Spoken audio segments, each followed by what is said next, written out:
Aristóteles é uma figura proeminente na antiga filosofia grega, com contribuições à lógica, metafísica, matemática, física, biologia, botânica, ética, política, agricultura, medicina, dança e teatro.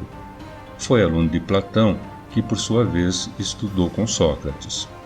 A abordagem de Aristóteles à mecânica e ao movimento celestiais é o resultado de observações cotidianas que podem ser vistas como ciência apenas porque ele, com sua capacidade extraordinária de sistematização, foi capaz de encaixar sua dinâmica numa visão de mundo totalmente abrangente. Porém, foi precisamente o efeito da universalidade da visão de mundo aristotélica que compeliu a posteridade a aceitar até os detalhes errôneos. Segundo Aristóteles, existiria uma deidade final e imutável, responsável pelo movimento de todos os outros seres, uma fonte universal de movimento, que seria, porém, estacionária.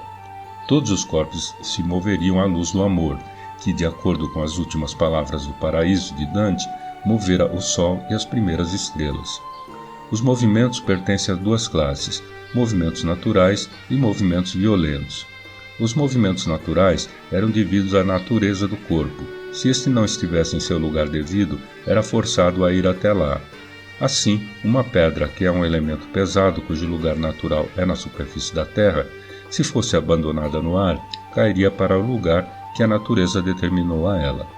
Mas uma folha de papel não cairia tão rápido quanto uma peça de argila, pois um objeto pesado deve fazer mais esforço para cair. Uma folha de papel também busca o chão, mas não tão avidamente quanto uma rocha. Esses movimentos são, portanto, naturais.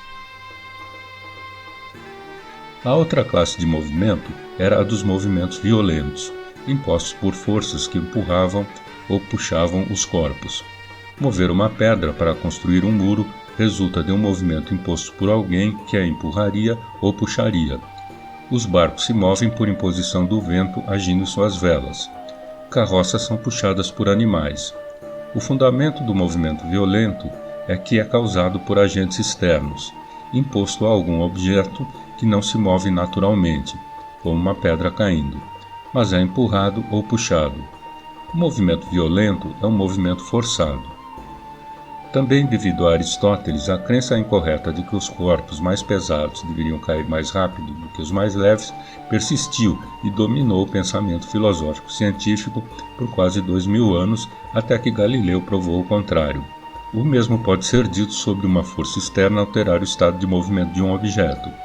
Entretanto, o grau de abstração necessário para se chegar à conclusão de que uma força não é necessária para manter um objeto em movimento pode ser visto na tendência natural, até mesmo hoje em dia, de indivíduos com educação científica perguntarem a respeito de um objeto em movimento. Por que ele se move? Ao invés de por que o estado de movimento mudou?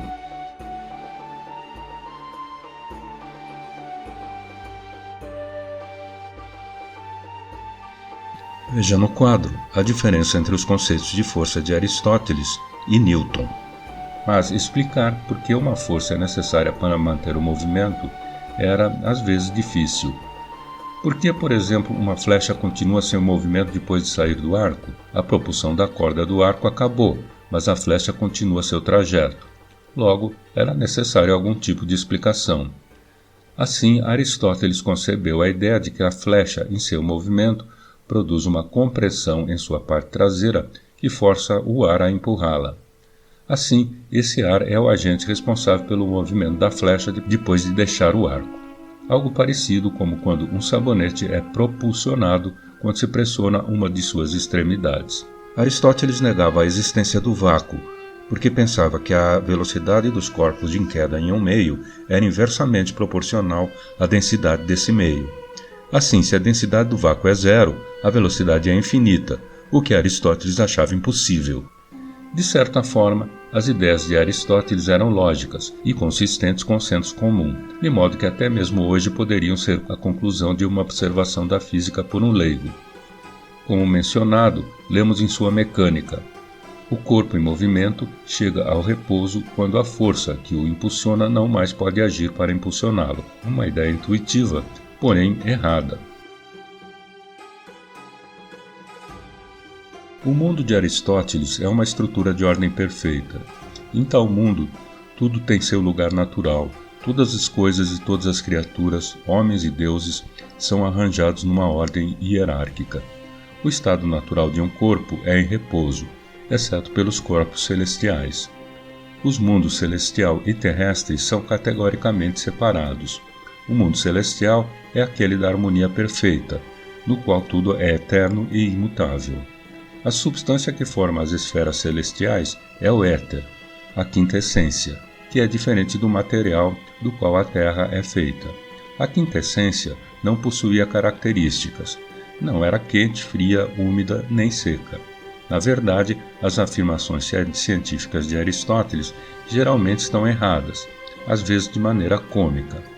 O filósofo inglês Bertrand Russell compilou uma lista das piores gafes de Aristóteles em seu ensaio de 1943, Um Esboço do Lixo Intelectual.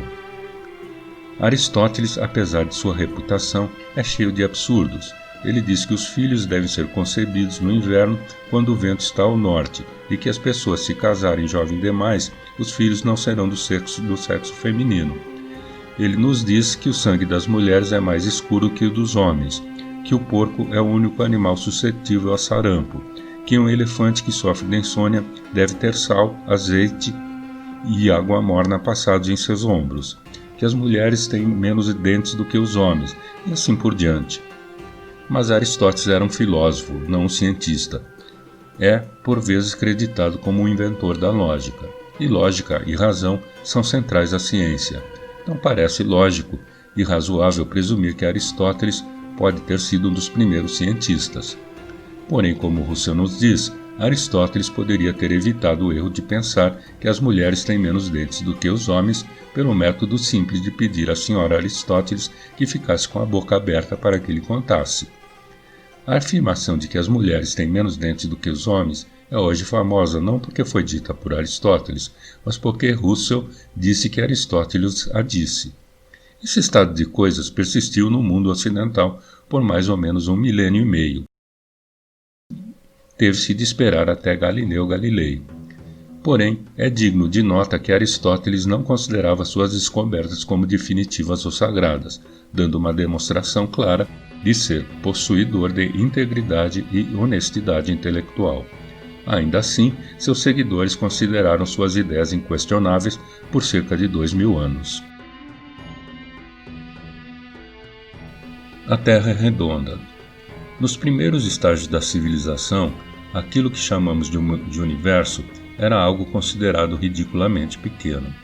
Acreditava-se que a Terra era apenas um disco plano que flutuava na superfície de um oceano. Debaixo dela havia somente água, tão profunda quanto a imaginação conseguia chegar. O disco era grande o bastante para abarcar as terras então conhecidas, que incluíam as praias do Mediterrâneo, partes da Europa e partes da Ásia e da África. Na extremidade norte do disco se localizavam montanhas inultrapassáveis, para onde o sol ia para descansar durante a noite. Mas Aristóteles, em seu livro Sobre os Céus, expressou a teoria de que a Terra seria na verdade uma esfera coberta em parte por terra, em parte por água e cercada de ar. Ele defendeu seu argumento mostrando que quando um barco desaparece no horizonte, primeiro vemos o corpo do barco desaparecer, depois o mastro, o que prova que a superfície dos oceanos é curva. Ele argumentou que os eclipses da Lua se davam devido à sombra da Terra, e a essa sombra ser redonda, então a Terra seria redonda. Poucas pessoas acreditavam nessas ideias, porque não conseguiam entender como as pessoas que viviam na parte inferior do globo não caíam, sendo a Terra redonda. Tão forte era essa objeção que quase 2000 anos depois de Aristóteles ainda são encontrados desenhos que mostram os habitantes da região inferior caindo da Terra em direção ao céu e barcos caindo dos oceanos.